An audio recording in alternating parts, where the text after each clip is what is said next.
Dear Swami, thank you for holding this monthly meditation session for us all to feel your glorious presence and understand and be close to you. Please continue to give us the vigor and the intention to meditate and connect to you with diligence. And we thank you for sending Brother Al and Sister Roseanne to continue to inspire us to go deeper into this practice. Please be with us and help us to learn and practice what we need to become better at this every second as we put this into practice. Jai Sai Ram. Jai Sai. Jai.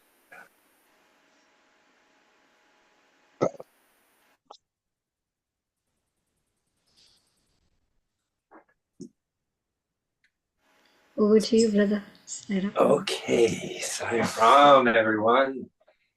We place ourselves lovingly at the lotus feet of our beloved Lord, Bhagavan Sri Satya Sai Baba, who is the doer of all, the embodiment of the doer of all, God in the form of the Absolute, beyond name, beyond form.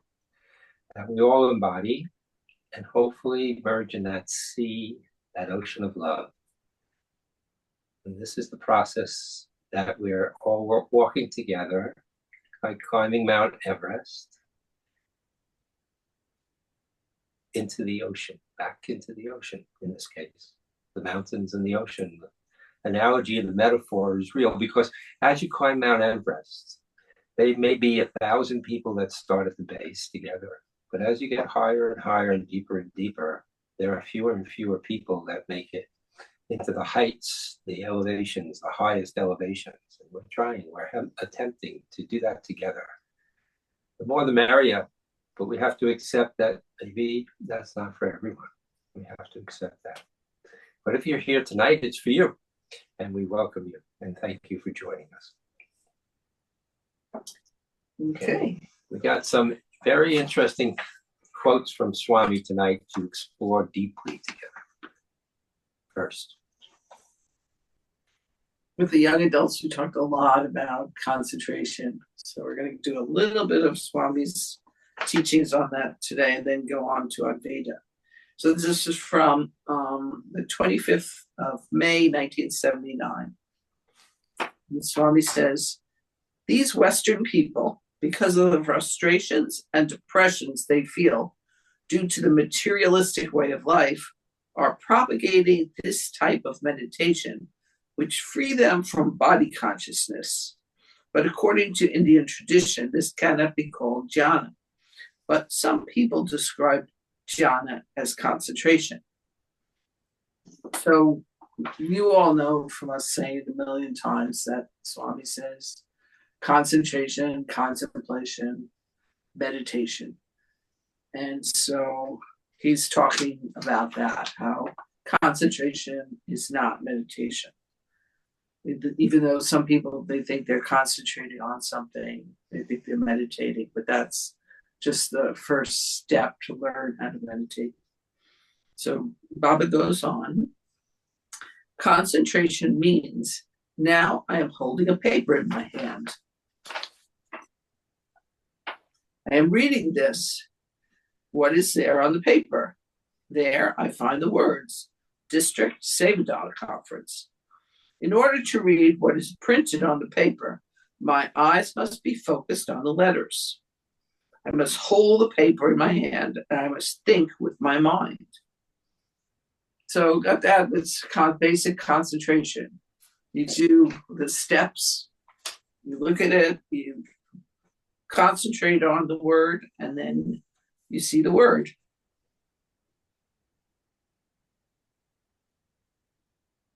I must hold the paper in my hand and I must think with my mind. Intellect must inquire. Intellect, mind, hands, and the eyes, they must all work in conjunction. Only then is it possible to concentrate. So only with the coordination of all the senses is it possible for us to read.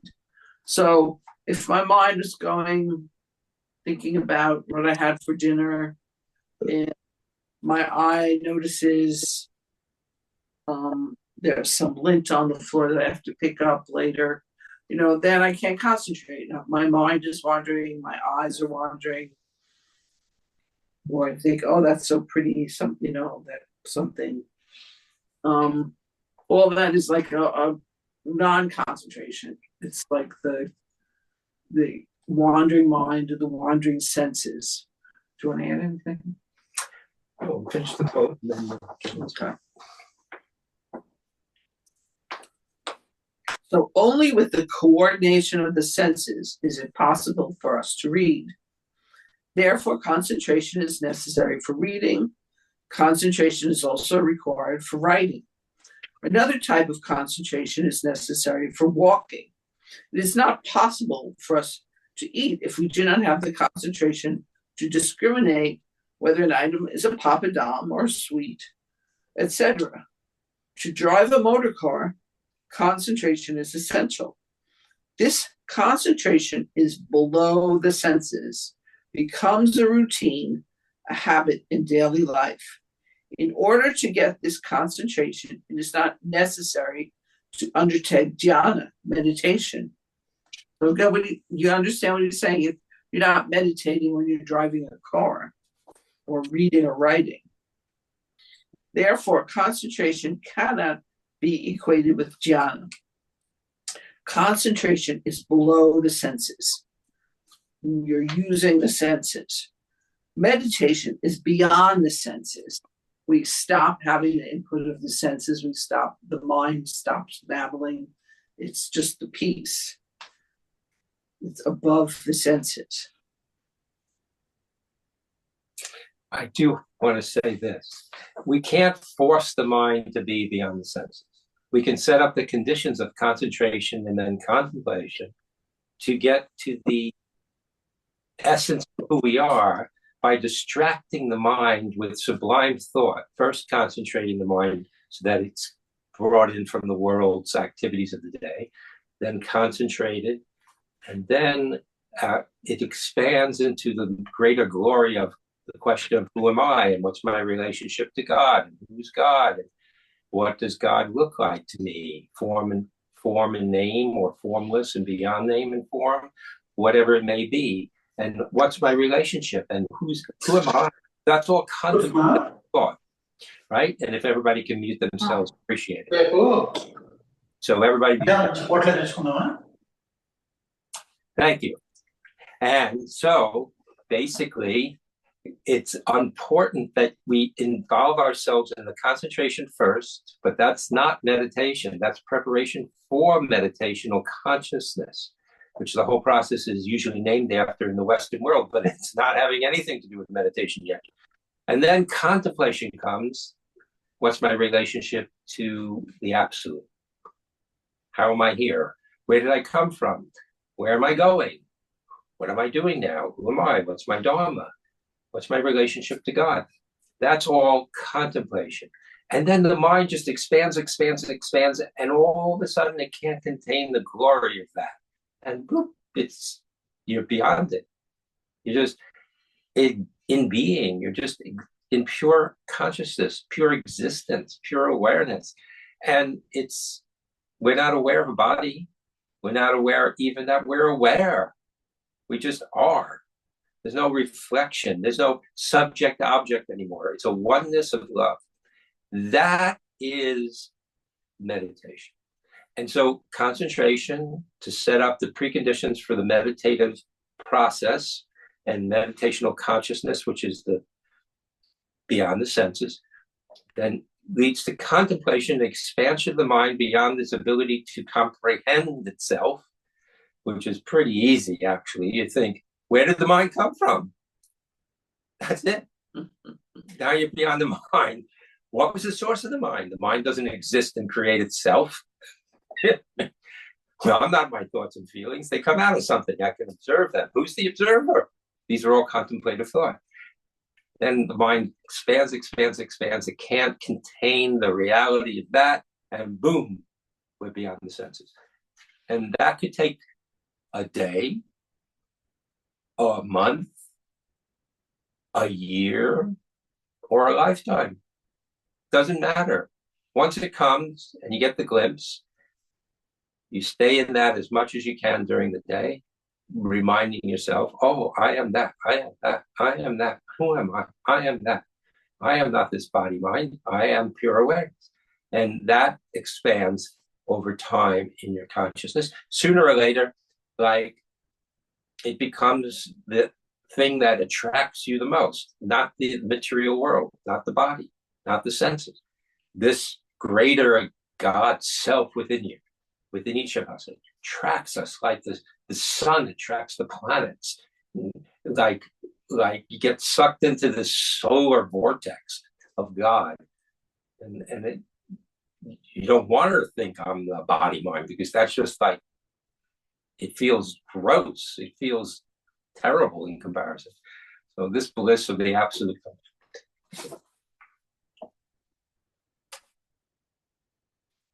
Concentration is below the senses. Meditation is beyond the senses. We must undertake the journey from below the senses to beyond the senses.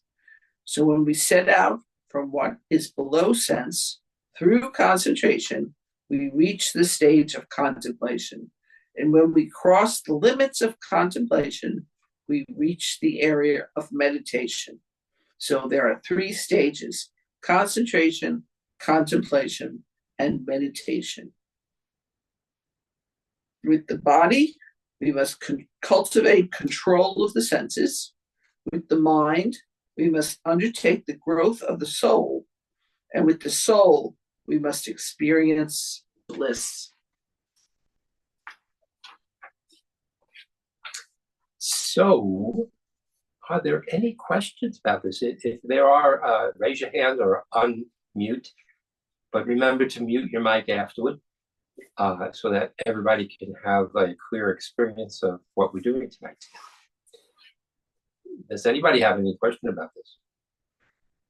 We're going to read the next thought. May I say something? Yes. Absolutely. It's kind of in a similar way what you were saying, that meditation is when the meditator and the object of meditation become one, and there's no witness left. And people who are in that sort of samadhi or meditation, when you ask them, what do you see? Say, there was no witness. I don't know. It's a complete union. There's nothing that you can describe because there's no witness left. However, in words, you can't describe it. Yeah. But in experience, you can know it. Yes. And knowing it doesn't need description. Only for conveying the awareness of that and the building of the mind towards that awareness are words necessary. But when we sit together to meditate, if you were in this room with us and we were all meditating together, there would be no words. We would just say, we would do a few ohms and away we go. And there would be very few words. Doesn't need it. We don't need it. It's the vibrational experience of consciousness being embodied by 1, 2, 3, 4. It's like popcorn sitting in a room meditating together. We all start popping and being that. That's what would happen. And we try to convey it on Zoom, and sometimes people experience it, sometimes we don't. But that's the way of sadhana. Sometimes we do, sometimes we don't. Whatever happened in the day or whatever we've been affected by in the day will affect us in our meditational experience in the evening or in the morning. It's just the way it is. And we are patient. We persevere. Perseverance furthers. Persistence. We don't give up. Hold on. It will come. It's just a matter of when. Sadhana and meditational experience and japa and all those things are for purification of the mind. But actually, we're already that. We just don't pay attention. Why not pay attention? Why pay attention to this world that's so crazy? It's a crazy world. Up, down, sideways, goes all over the place. One day this, one day that. We have no idea what this world's going to bring tomorrow. So what? Who are you? Who am I? That's not a question that's worthy of answering. And then from there, love all and serve all. Alleviate suffering wherever we can. Help ever, hurt never. Just do as Baba did. he only lived for the sake of the welfare of the world and all the individuals within it, and especially his devotees. Because if we pop and we know the oneness we have with Baba, then there's two Babas. I mean, we're not ever going to be as glorious as God himself with his omniscient, omnipresent, omnipotent, beyond understanding of it, 1,000,000 years worth of sadhana for 1,000,000 people. Doesn't matter. But we can be fully who we are, the expression of God in this world. And that's very, very wonderful. It's very wonderful and very important, even to the avatar. So if you're interested in all the mathematics that Sai Baba talks about with the dharana and when you're in meditation, when you're in samadhi, I think it takes about 23 minutes to get into samadhi if you do everything perfectly. But people that are already there, they can get into samadhi in 3 breaths. Yeah, that's all it takes. But just into the heart, God. But anyway, holding it, and then another breath. Breathe it out the top of the head. God is. I am. Another breath into the heart, holding it. Breathe out the top of the head. Another breath. 3 breaths. Breathe into the heart, hold it. Breathe out the top of the head. Al will lead meditation later. And it's just like a waterfall. It comes down on us. 3 breaths. That's all it really takes. 3 breaths, holding it, thinking about God and divinity, and breathing out the top of the head in succession. If you want to read it, how Baba talks about the process, it's very interesting. He talked about it in June 1989. We were there, and it was very, very wonderful talk. You can find it. Let's read the next one. The next one. This one is really. I tried to find another quote. This one really. Swami, concentration really is very necessary. Hits us hard. Fairly dull. Look at the candle flame. Anyway, this is from November 24th, 1987, so the day after birthday, part of a conference. Remember that when Swami talks the day after his birthday is a celebration, it's a parade, it's a festival, it's music in the evening and entertainment. Okay, Baba said, now you've had the birthday, now I want to give you the present. And that's the next day's lecture. And he really gives it deep. He really hits hard the day after, or even sometimes once in a while he'll do it on his birthday, but especially the day after. It's okay, you had a lot of fun. Now here I want to give you something really serious. So here it was in 1987. Therefore, I have resolved to spread the principles of spirituality based on the Advaita path from my 60th birthday onwards. We have crossed the Karma Kanda. We have crossed the Upasana Kanda. Those are karma and prayers. We have to now enter the Dhyana Kanda. We have completed the primary school. We have crossed the higher secondary school. We have to join the college. While studying in the college, if you behave like a primary school student, remembering ABC, reciting poems like Ding Dong Bell, it is no use. But you are in such a state today, he says to us. Though you are in college, your mindset is still in primary school. Such is the level of innocence in which we are.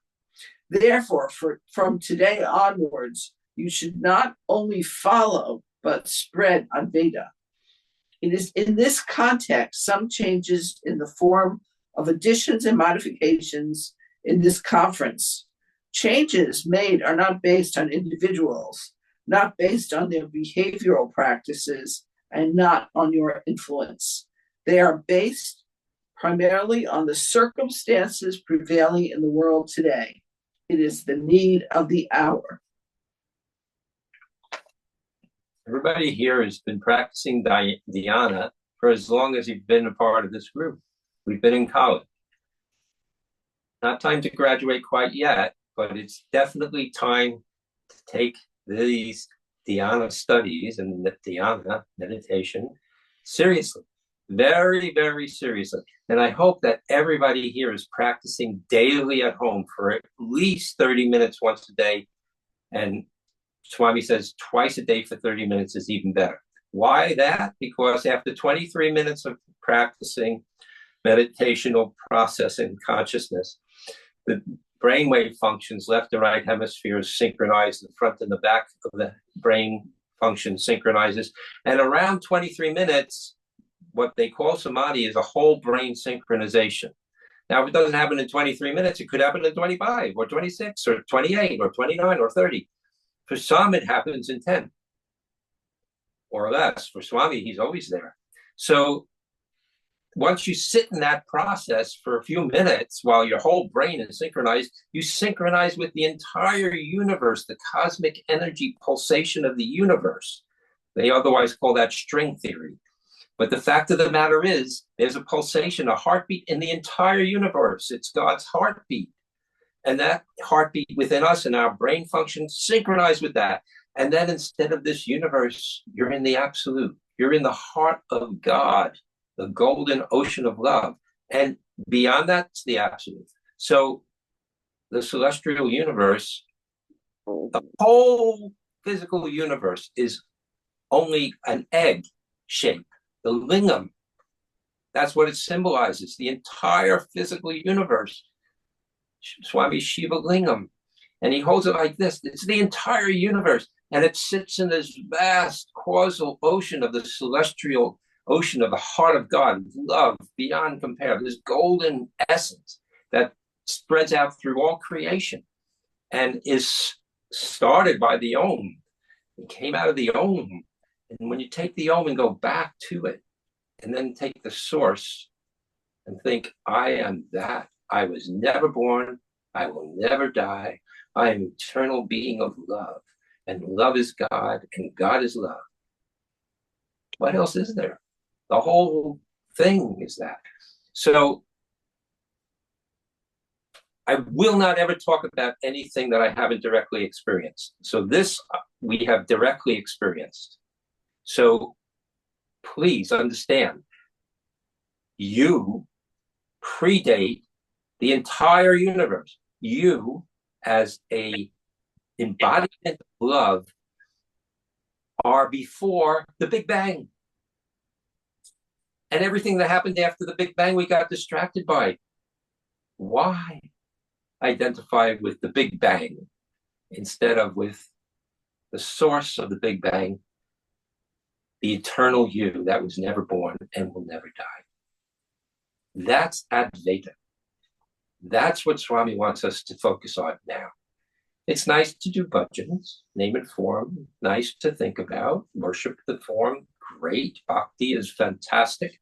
But bhakti has its fulfillment in Advaita, in that yonic wisdom. Bhakti meets yani, and yani meet bhakti.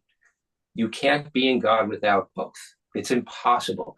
And the result of bhakti and yani meeting is karma yoga, is helping all beings find that, and all beings helping them alleviate their suffering, meeting their needs, fundamental needs.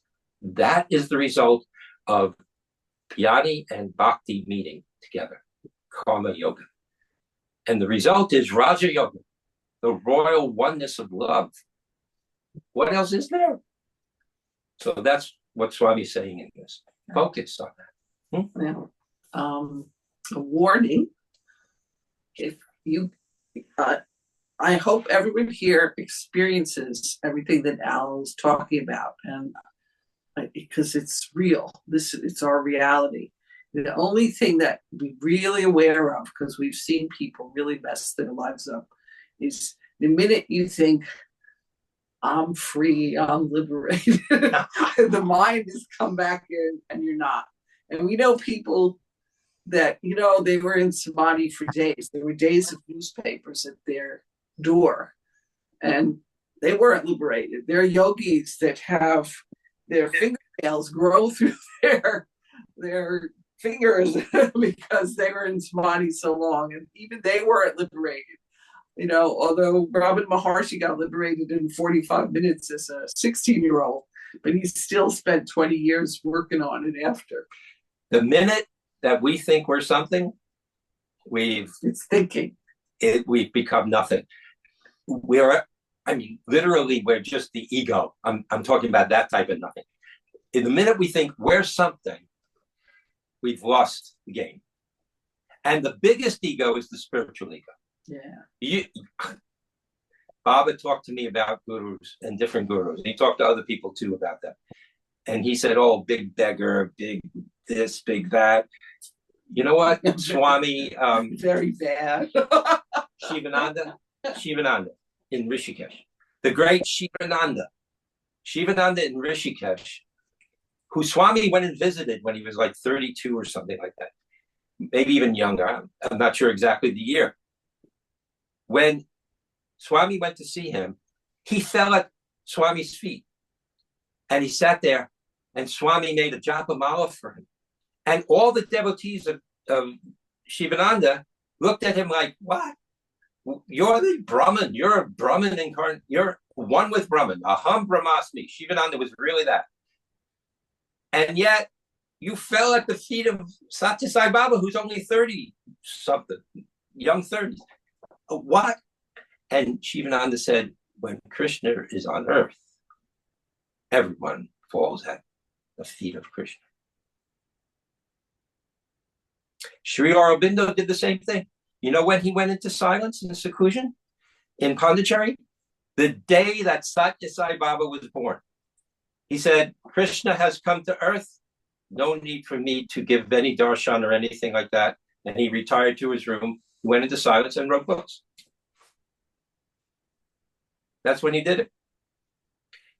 If we think we're something, oh God, you want to be born as a beggar next life? Oh, well, that can be okay.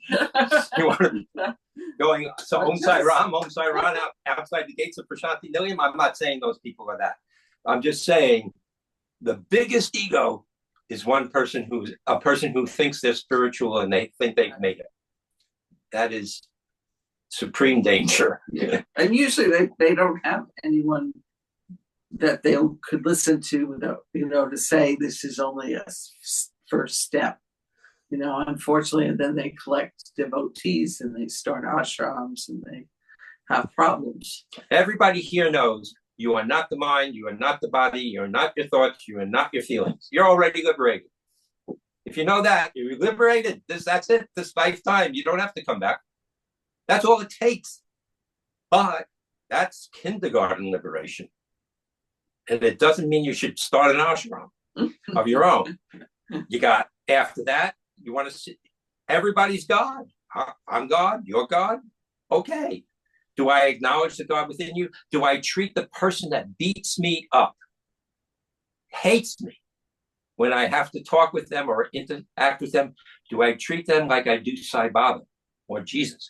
Do I love God within them, beating me up and hating me? That's a good test. Because if you can't, you're not there yet. That's the second, when you can do that, that's the second level of liberation.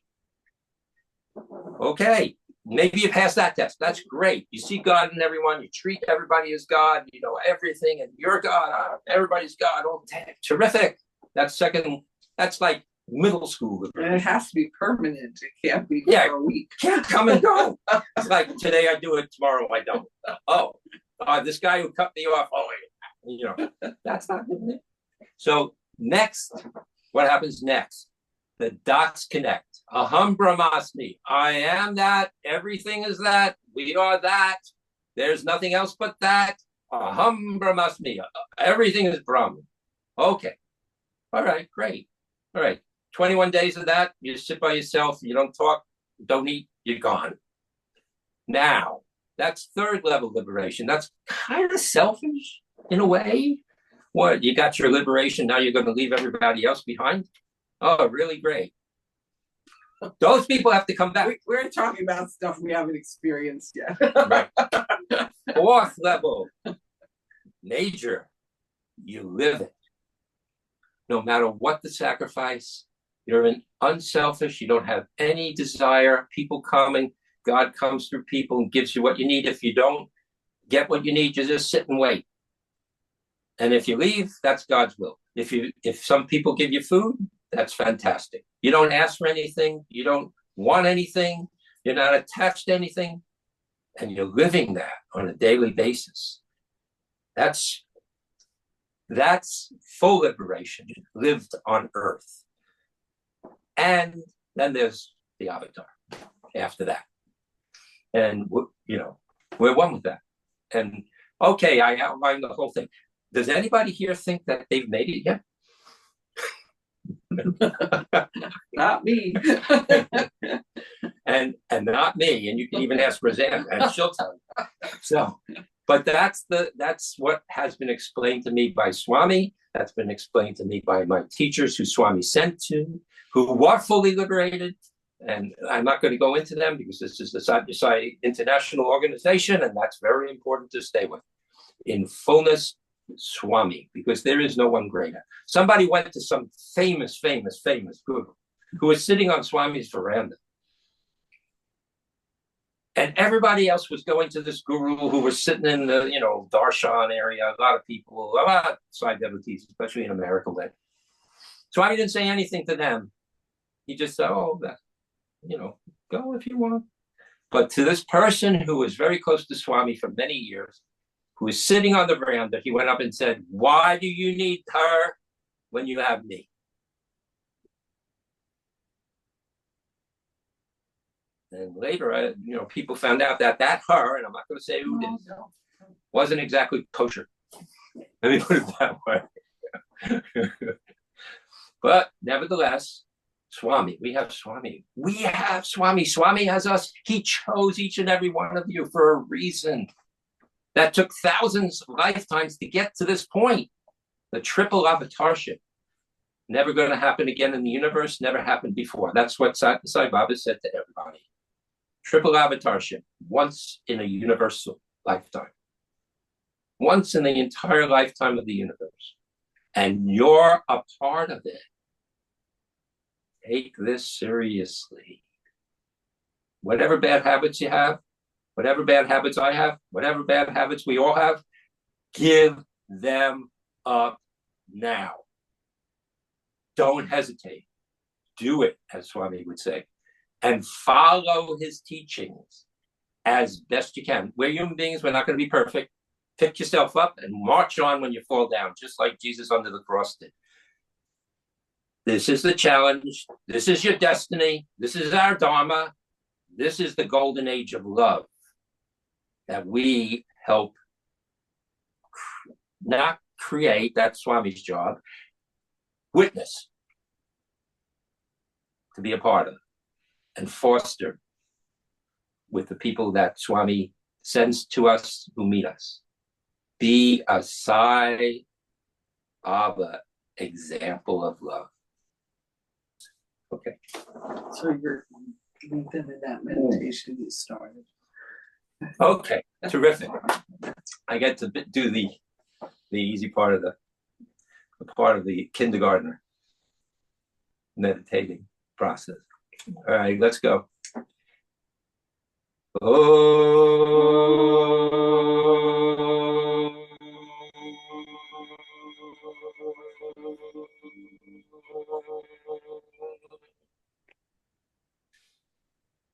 Mute your mics.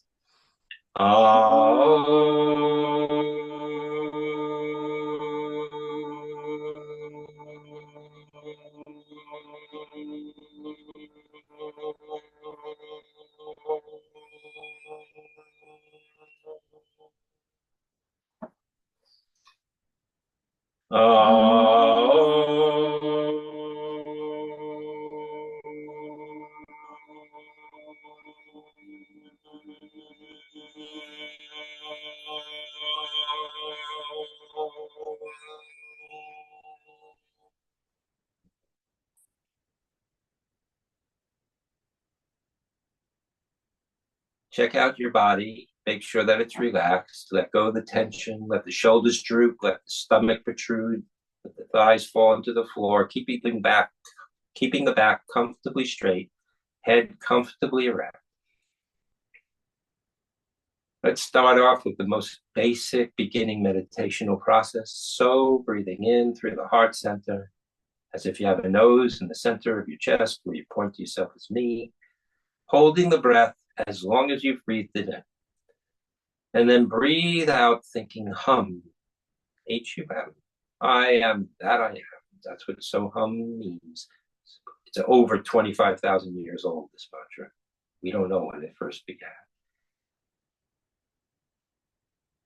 So we're thinking so, breathing in, holding it, thinking hum, breathing out.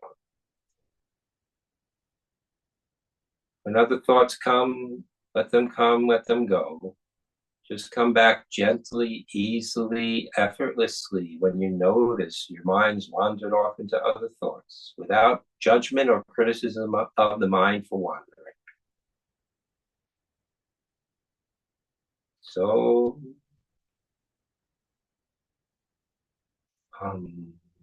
just think it mentally inside, even though I'm saying it verbally. Just follow it inside with you, your own self, mentally.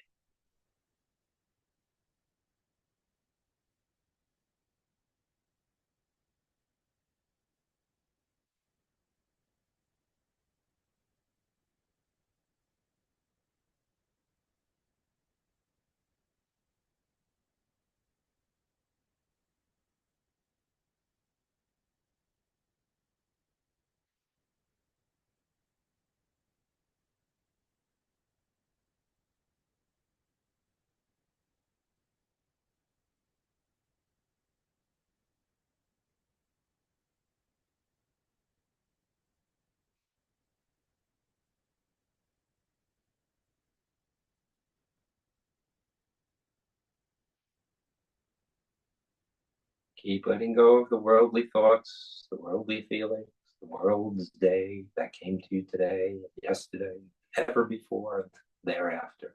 Keep letting it go. Be in the moment with your heart. The heart is the seat of consciousness, the seat of the soul, the seat of God within you. Swami says, just follow your heart, you'll find me.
When you feel comfortable,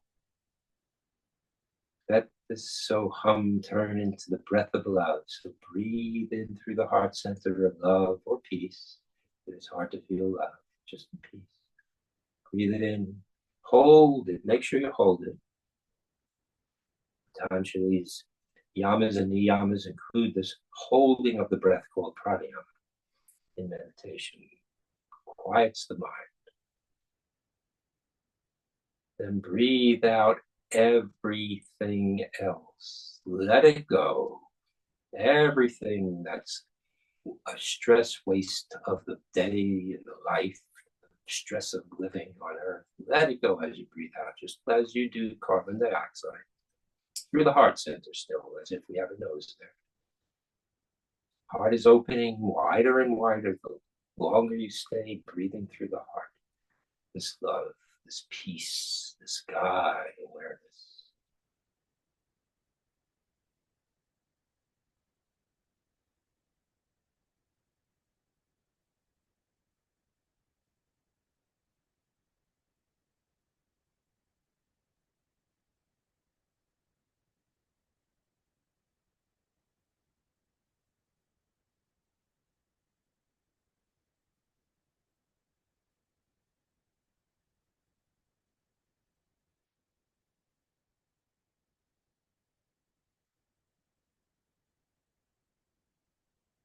Inside yourself, know that God is the meditator. God is the only doer. Baba within you is meditating. So let Baba within you do this. We're not doing anything.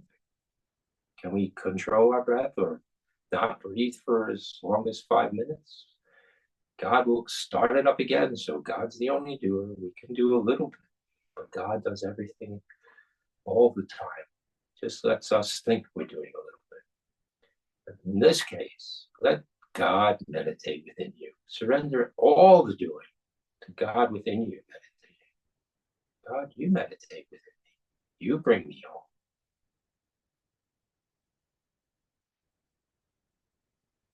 Any name or form will do. All names, all forms are the one, the absolute.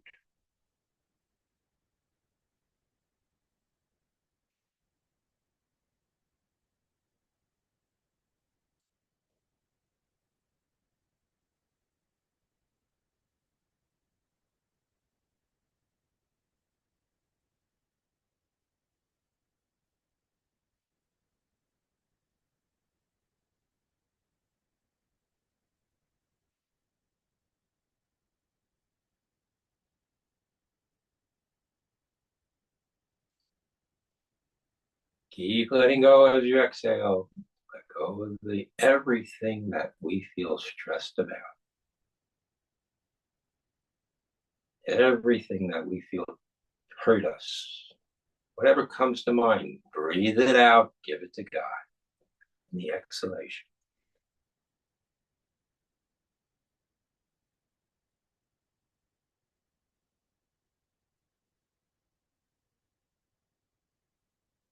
God, you take it. You do it. You're the one doer of all things. Gave me this lesson of life that hurt, but you're the one that gave it to me. Now, instead of being like mud, I am steel. I have God's strength within me. I grew up from being mush to being like a lion in this world. Just think like that. Because every pain we suffered through strengthened us to be this moment's truth.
And when you feel like you've emptied out is all that you can for this moment, And breathe in the breath of love and peace. Hold it. And breathe out that breath of love and peace to all beings, especially human beings in this world.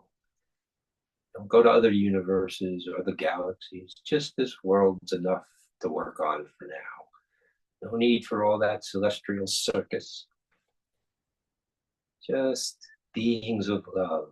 Light up these lights, these lamps of our soul in our hearts. Just think, I am breathing in God's love and peace. I'm holding it, building within me.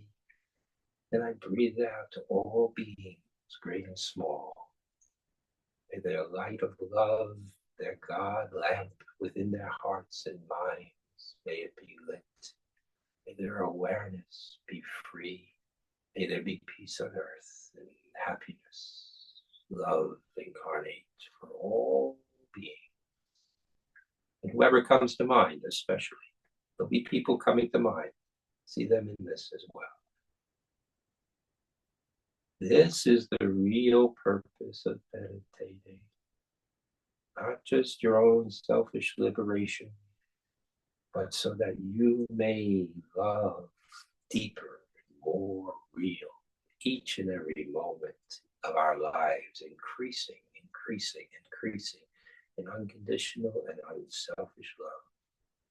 Empty flutes for Krishna to play through. Om.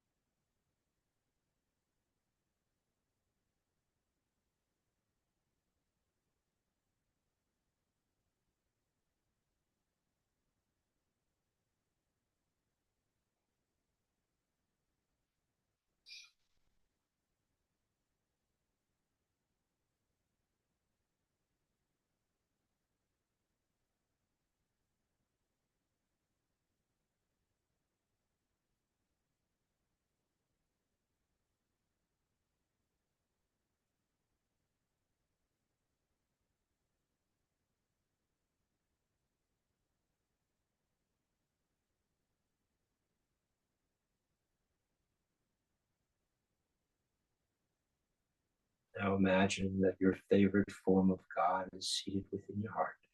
You've prepared the heart. You've cleaned it. You've used it for its proper purpose to love all and serve all. Invite God in your favorite form, your favorite name, into your heart to sit there, charioteer of our lives.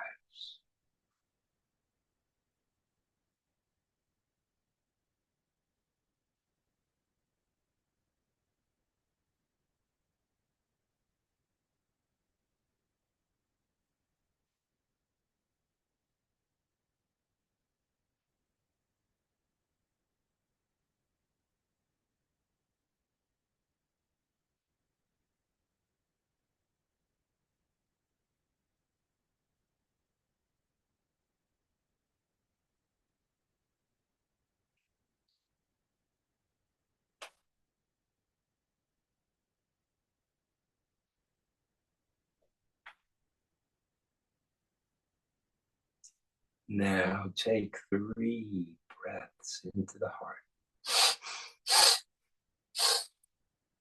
Hold the 3rd breath of love into the heart center. It's a little secret the yogis taught me. And then breathe it out the top of your head to God. Give it to God through the top of your head. It's a quick way to get right there. Hold it. And then when you can't hold it any longer, shoot it out the top of your head. Think, God, you are one. We are one. All is one. Then breathe a deep breath in. Feel that bliss, that peace, a little bit of it descending upon you. Then do it again. Hold the breath of love in your heart center. And breathe it out the top of your head when you're ready.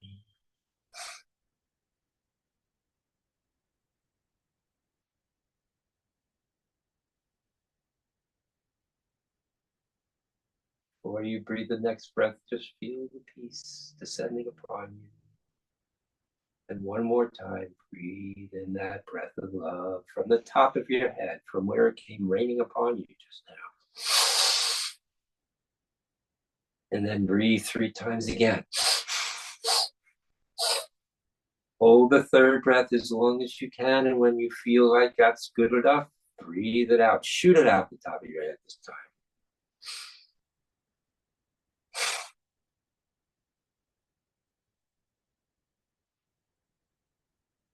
Before you breathe that next breath, feel God's presence falling upon you at the top of your head and all around you, and breathe it in.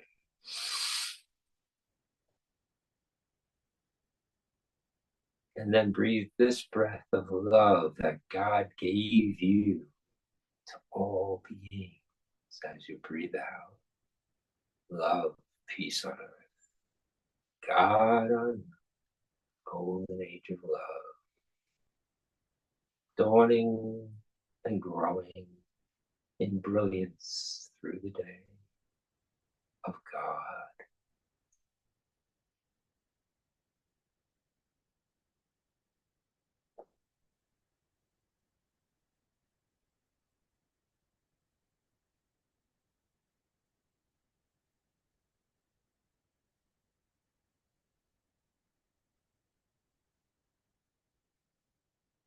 And let this love flow through the entirety of the temple we call the body, but it's really God's temple in which we dwell. From the tips of the toes to the top of the head, every cell, every atom lit by God's love that is inherent within you. No more reaching out. You are that. We are that. Just let it be. Be free. Let the mind focus with Om. And if it thinks other thoughts, bring it back. Not as gently as before, maybe with a little more focus, more deliberate effort. Just like a laser. I am that I am. Om. I am I. Om.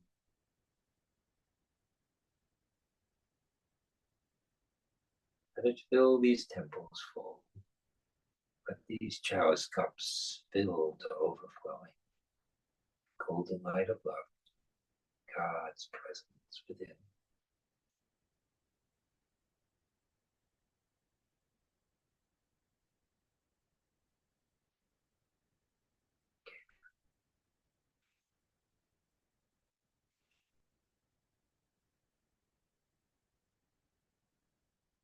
Stay at the top of your head. Just gently breathe. Let the energy flow. Flow gently through your soul.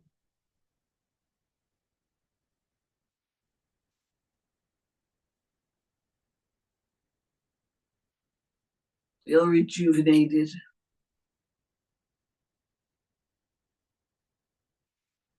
Let everything, every worry of the day, let it drop away.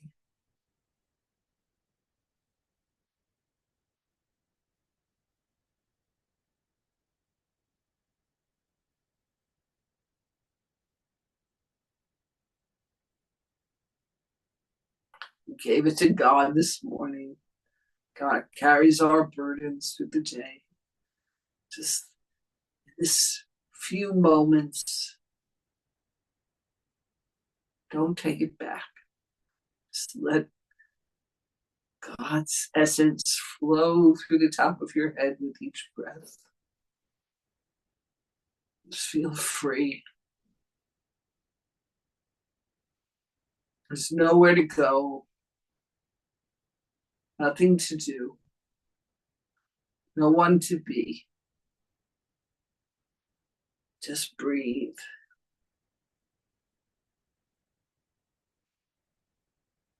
Feel the freedom of your consciousness with each breath.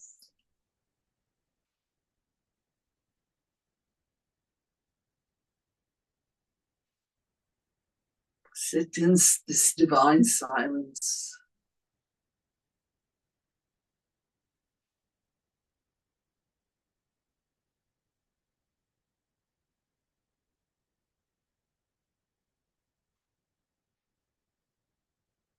Every breath deeper.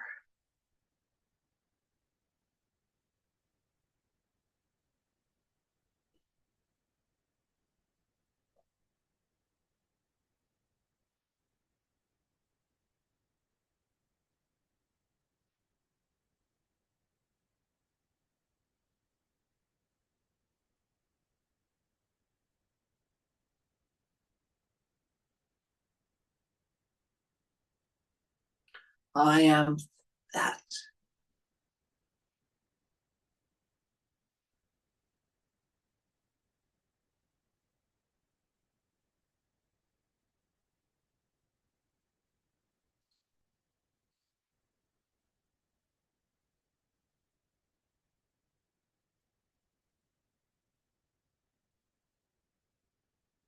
There's nothing to do.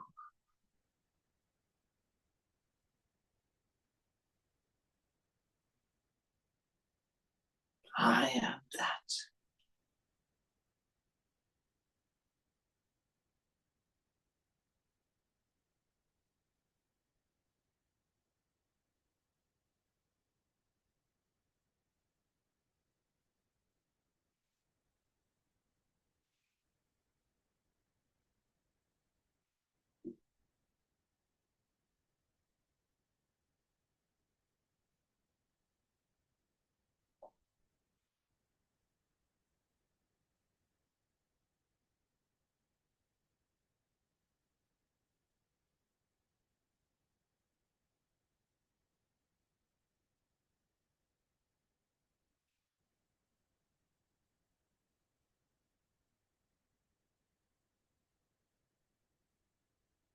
Feel your consciousness at the top of your head.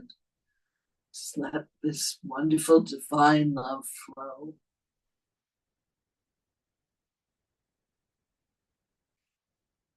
The 1,000-petaled lotus opens. The love of God, the oneness of God is right here.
Use your imagination.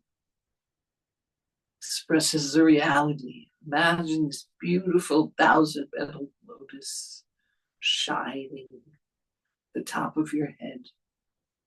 This wonderful light of God's love filling us. I am that. I am.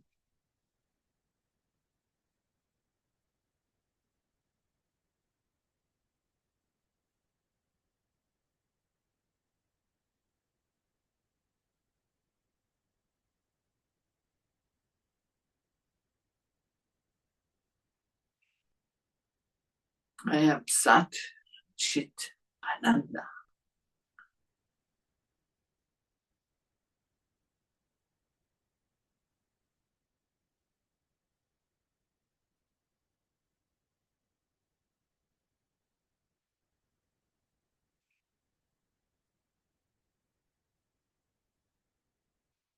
unchanging truth.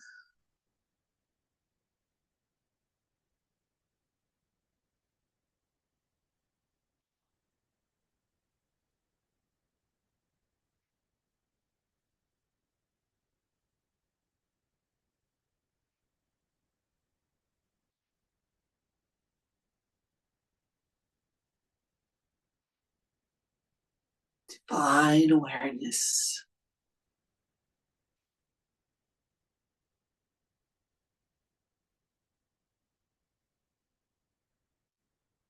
Divine consciousness. I am bliss. Divine bliss.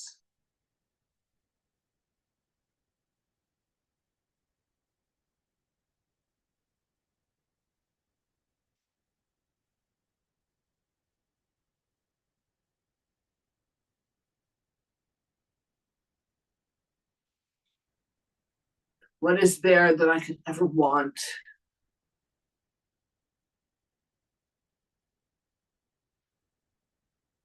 I am Sat Chit Ananda.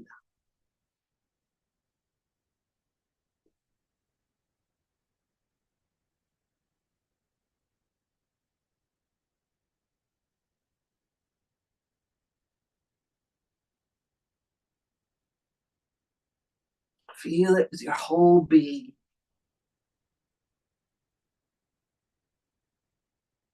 Feel it, the food of your soul, of this love of God.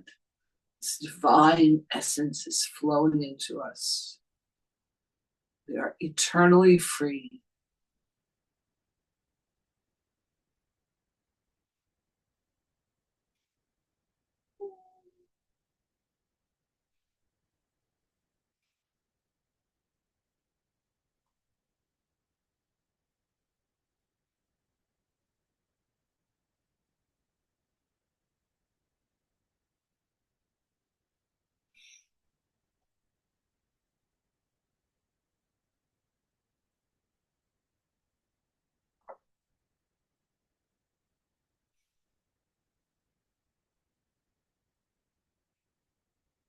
Dream of life goes on and on, but we are secure in the beingness of the divine, unmoved, unperturbed by events. What is there to desire? What is there to want? And I am.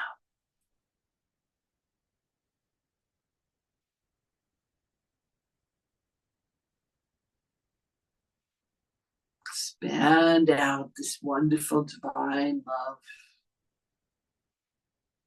You're not contained in the body, you're beyond it.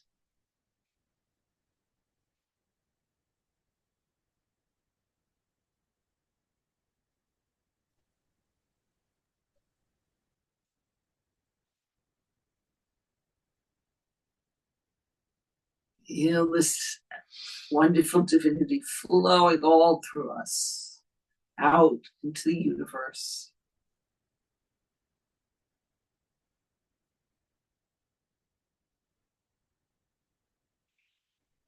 May all beings be blessed. All the beings in all the worlds be happy.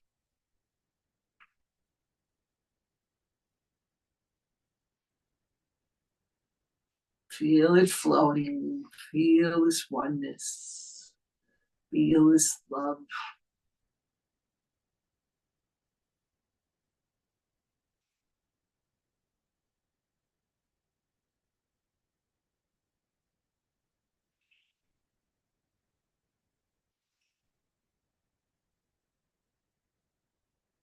I am love.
What is there to want when I am the source of all?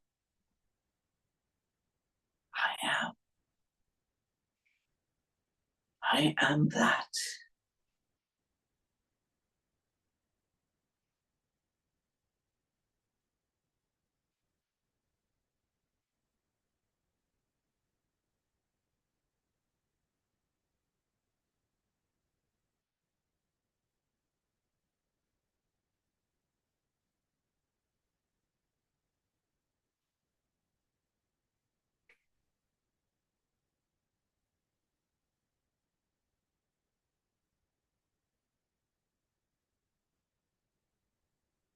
Feel God's love flowing through you, out blessing everyone, every being in every world.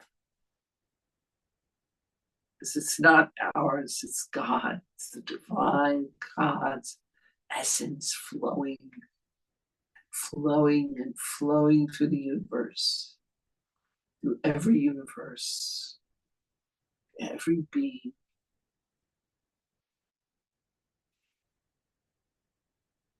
There's nothing outside of God. There's no one outside of God. It's only one. And we are protected, blessed, nurtured by this oneness.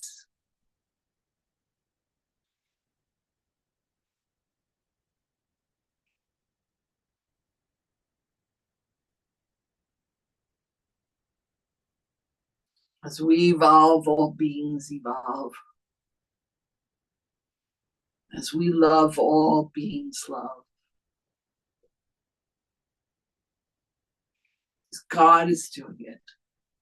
God is loving. God is ever present.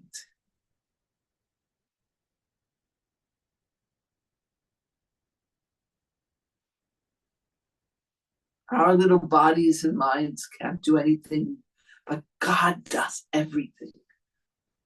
God is the transforming force of the universe. Blessing and blessing and blessing.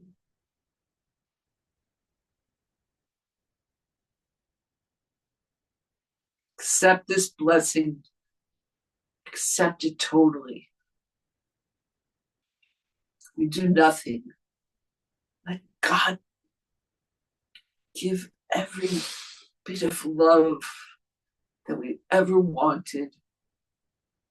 Just feel it inside of you and let it flow out to the whole universe.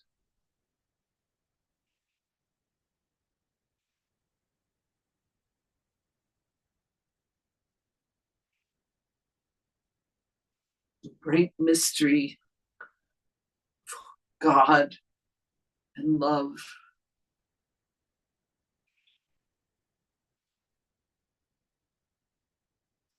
Know your oneness.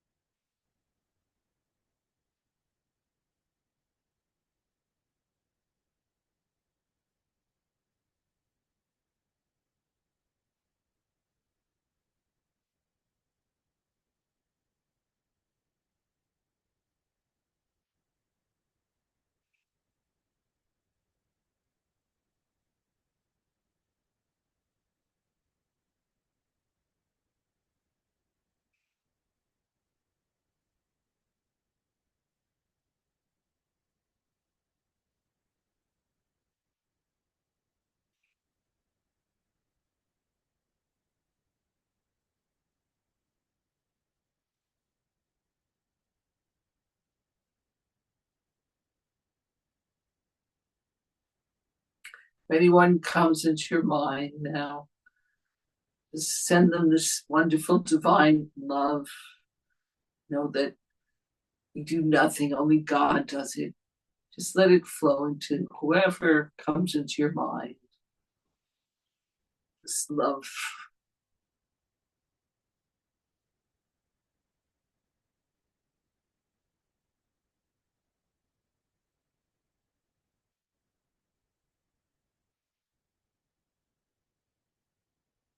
Let it flow. Fullness of God's devotion who lives in us. We're so blessed.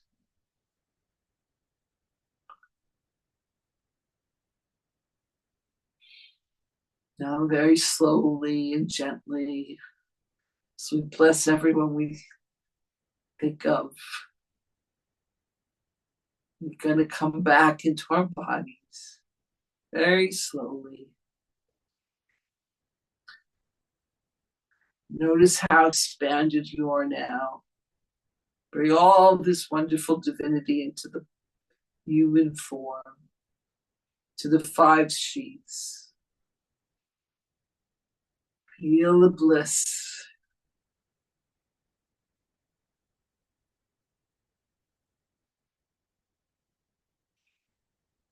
Feel your wisdom flowing through you from God.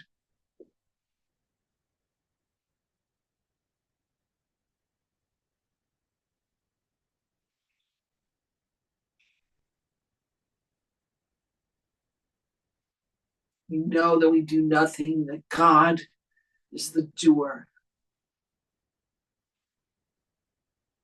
That come into our brain, into our actions. That we work without desire. We're able to notice when we're in desire. Just give it and offer it to God throughout the day, through our week. It's only God, the doer. Feel your breath as you come in, all this energy, bring it in into your breath. Feel your breath within the body. Just nicely breathe, very gently. Filling your body with good health. Every cell singing with love. Feeling this divine vibration. Feeling this divinity, this perfection. God's perfection in our body.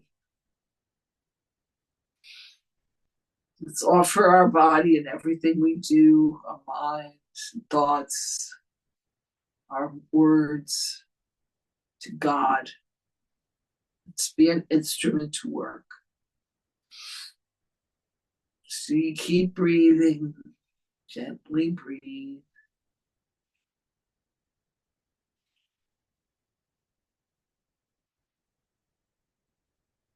Come in, feel your feet on the floor. Feel how wonderful the room around you feels. Send this light to your family, wherever you live with, just send it out. Let us home together in this way. Peace on earth. Love to all beings, especially our families and friends. May all our needs be met. May all their needs be met. May God do what is necessary within each and every one of us to bring us home.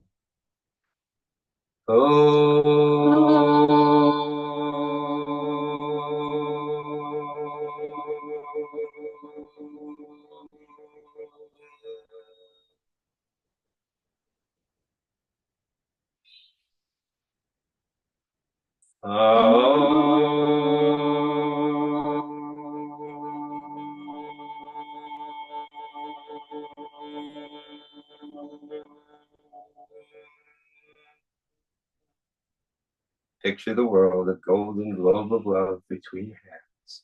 Let there be peace on earth, God's peace on earth.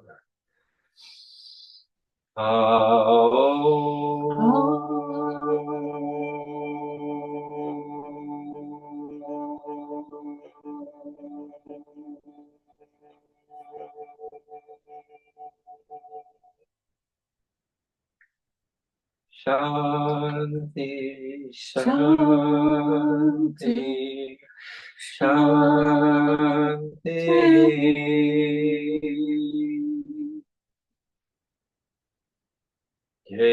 Sai Ram.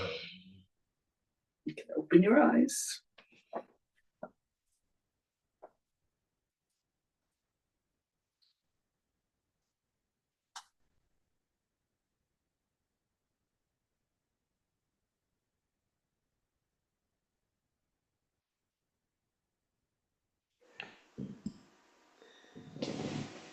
Hey, how's everybody doing?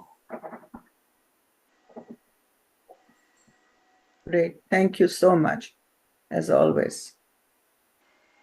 Thank God. Thank God. God's Thank the- all of you. God's thanking God here. God's the only doer. God's the only meditator. It's all God. Brahmasmi. Tell us some of your experiences with Sai Baba, please. Are you serious? Yes. So lovely to hear. Well, once I was manipulating to get into the interview room. Swami, a friend that I lived in New York City with in the apartment I lived in as a Columbia graduate student. When Roseanne and I were staying at Prashanti for about a year, whatever interviews happened were never enough. Yeah. Always wanted another one. Mhm. Swami. So I had said to my friend that came to see Swami, I said, hey, when Swami asks you how many, say 3. Remember Roseanne and I. Mhm. So we all were friends, and I lived with this person. And this person was one of Roseanne's best friends. So he came to see us at Prashanti, and he came to see Baba, really Baba, but we were there. So Baba comes over after a few days and says to him, how many? So first he said, where are you from? And he, Brooklyn. Mhm. Wrong answer, but that's what we all do. We all say we're from the physical universe instead of from God. That's the real answer. And then Swami said, oh, how many? And he said, 1. And I next to him, and I went, and he said, oh, 3, Swami. Mhm. And Swami said, go. So he got up, he started walking 10 feet, got 10 feet from the darshan area, from the front line where he said, and I was behind him. And I get up, and Swami turns and goes, not you! Like a lion, he roared. I never heard him yell so loud. I don't know, but I think that even the women's side in No, we didn't hear it. Sorry. He said it so We didn't hear it. loud. I was like, oh my God. And so I looked at Swami, and his eyes were on fire. Mhm. It was like cleansing power of love. And then I sat down, and my friend said, Swami, should I sit down too? And Swami said, sit down. Oh. Yeah. So, Sounds out. That's guilt forever. well, he did have an interview prior to that. I So see. he was good enough. Not that year, but prior years. Mhm. But still, I felt very guilty. Then I said to him, I saw him recently because he retired to India. He lives in Tirunelveli. he retired to Tirunelveli. Very Oh, nice. You like it when it's 120 degrees, huh? Yeah. So I said, I'm really sorry about that time that we were sitting together, and I kind of manipulated you or said whatever I said, and Swami told us to sit down and not you. And all I was thinking was, why, Swami? You don't want to see me anymore? Why? Shouldn't I want to see you every day? And so, A few months later, he gave us a personal interview. Very nice. Temporary. So in any event, Um, and my friend said to me, "Oh, Al, that was just God's will in that moment. And I was okay with it even then." Mm-hmm. And this was 36 years later, 35 years later. And It was 88. he told me this. And I was like, wow, I carried that guilt all this time. Mm-hmm. And I said to him, I bet that at that moment you didn't feel exactly that way. So, but that's one of my stories. And you know what? Swami is like fire. He will do what's necessary to help us leave attachments and desires behind, even the desire for him, for the form, not the absolute. But one time, he said through another wonderfully evolved yogi beyond compare that Swami sent me to ask personal questions, because these personal questions Swami would never let me ask him. Very personal. So I asked him, and he said, this one great, unbelievably wonderful yogi said, he was the secret yogi Swami would send Roseanne and I to occasionally. And he said, everything is God all the time, everywhere, everyone. There is no one else. There is nothing else. And when God is like fire, walk right in. Mm.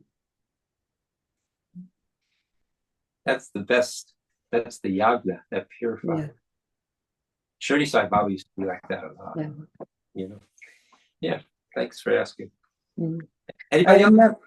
I just want to share something. Oh, I thank you. remember one time when Baba was giving a speech, and he said, when I was by myself in my pristine glory, there was no one to admire me. So I multiplied and became many. So how can I not love you? You're my very own self. Yes. Isn't that beautiful? It's a beautiful thing. It's not narcissism. No. It's just the beauty of love. That's all there is to it. The beauty of love. He sent me back from veranda one time. He called my group. So I was sitting on the ladies' side in the veranda. He said, go. He sent me back. I felt very bad. But then later on, he called me for other interviews. Yeah. He's done that to both of us. Yeah. Everybody know Cass Smith, the love song, back the guy who sang about love, I keep feeling your love in me over and over again. Yeah. He sang that to Swami before Swami passed on. And he was crying, singing it to Swami, like the last year of Swami's life. And Swami was crying as he was singing it back. He sat there crying. And there were thousands of people there at the same time. It was in Prashanti. But he was my roommate in Prashanti. He, before we were married, Roseanne. So we had to be, single guys, single women, And so he was my roommate. And we would go to darshan every day and we would sit. We wouldn't go back after bhajan, before bhajan. We wouldn't go back after darshan. We just sit and meditate right until they kicked us out, which was around 10 o'clock. And, we would sit after bhajan, just sit and meditate. So we were together in a group and Swami called us as a group. And he called us again. He called Roseanne and he called Cass's wife, fiance, Shama. And Cass and I get up and we go on the veranda. And Swami goes, go in to the ladies, and we follow. And he stops us at the doorway. And he goes, no, go back. Cass and I sat there crying for the next hour. Cass is like a rock. He's like he was a football player. He's this big guy. He's crying his eyes out. And I'm like me, and I'm just sitting there crying. And we can't help it. There's no way. get rejected by God like that, not have the opportunity. And the ladies were in, and Sai Baba said to Roseanne, she said, what did you say? You said you were confused and depressed. Well, no. That's what Swami he said first to Roseanne, where is your husband? Oh, and I said he got, yeah. He said, you sent them home. And then Swami said, oh, confused and depressed. And so Cass and I just sat on the line like we always do, right through interview, right through bhajan. Swami came out and came over to us and gave us Padnamaskar. See? Yeah. We Very felt a little better. Yeah, of course. He was very unhappy. It was a real drag. That's how Swami does it. He makes you let go, love my uncertainty, love my, whatever I do, go flow with it. No matter what it is, I'm doing it for the good of you. Yeah. And then he did it a second time during that trip, and I don't think you reacted the second time. When did he do the second time? Because I had 4 interviews. The second, after the personal interview, then I went in again, just at the very end. And I don't think you reacted. I think you were fine. No. So Al was happy no matter what. Anyway, these are some stories. Stories are stories. Living in love is living in action, living in God. Love in action, living in God. Love in action is living in. But don't you think when he feels he's hurt your feelings, he gives you more attention and more love? No. That has been my experience. He doesn't care about my feelings. I'm not my feelings. Are you your feelings? He doesn't care. He wants me to be detached from those things. Right, but he did give you Padnamaskar. Yeah. He gave you Padnamaskar. Tortured. Yeah, tortured. That was his love. Yeah. When he saw, I pushed him over the edge. He's about to commit suicide if I don't give him a little love. I would never think like that, but still, when he pushed us too far, like he would come over and give us Padnamaskar at a certain moment, not when we wanted it, when he wanted it, and that's the life, that's the sadhana, when he wants. Sai Ram, thank you all for joining. Sai Ram, thank you so much. Great, really appreciate it. God bless you both. And God bless you. God bless everybody. Thank you, everybody, for joining together for purposes of. Thank you again. And God. Sai Prasanna, take us out. Thank you. Yeah, thank you. So let me bring it to a close. Dear Swami, thank you for bringing us all together again, and we will continue our journey with vigor and persistence and meditate. Please. Thank you. Be the inspiration. Wonderful session. Sai Ram. Thank you. Sai Ram. Good night. Shanti, Shanti, Shanti.